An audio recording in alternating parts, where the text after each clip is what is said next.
I know that we are an educated society. I know that we're in this 21st century. I know that we've got Wikipedia and we have got the internet and we've got the World Wide Web in the palm of our hand. And that you may not want to acknowledge this thing that's got you as a spirit or a demonic force, but the Bible does. You may not want to say that there is some demonic activity going on, there is something happening in you, but the Bible calls what is happening in your life when you can't stop or can't stay stopped or control what is happening, or you have lost your will to do differently or be differently. The Bible calls it a demon.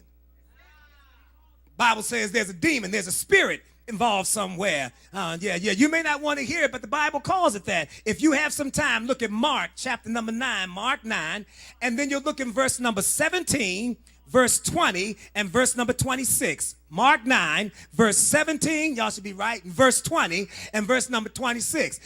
It says that this man brought his son to Jesus's disciples. And it says that he told his disciples that my boy has a spirit. It started out as just a mute spirit, won't let him express himself. But then the mute spirit advanced and it became a deaf and mute spirit, meaning that not only would it not allow him to express himself, but it wouldn't let him receive any information. But then it went further from being a deaf and mute spirit to being a spirit that would throw him in fire and in water.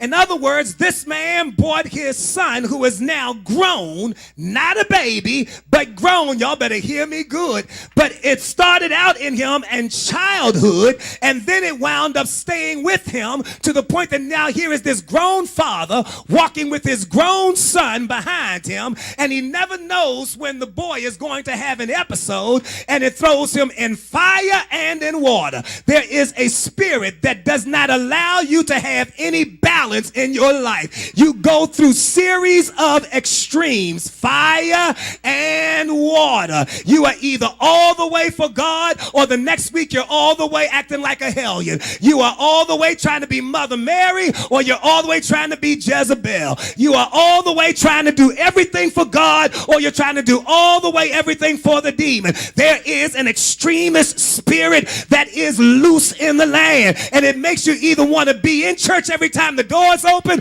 or not want to be in church no time. It is a spirit that will not allow you to have any balance in your life. It takes you from one extreme to the other, and it will not allow you to act as if you have any control. Every time the boy wanted to try to hold it together, he would then fall out and convulse and then wallow, and then his mouth would start foaming, and he would act like he was having a seizure. It was not a seizure, it was a spirit. It was a lunatic, one passage calls it, which means that every time, 4 times a month, as the moon changed, he was controlled by his environment or by the lunar, meaning the moon, the lunatic mentality. And there are a few of you in here that every time there's a full moon, you become crazy. You act like a freak. You act like you can't control yourself. You say, I know it's because the way the moon is right now. It is because you have now allowed spirits to take control of you, and you don't even have the ability to have your own will, your own mind. You don't even know what you will do from one second to the next. You say that you're going to do this for God, but then there's such an extreme to now you don't even trust yourself. And you started telling other people,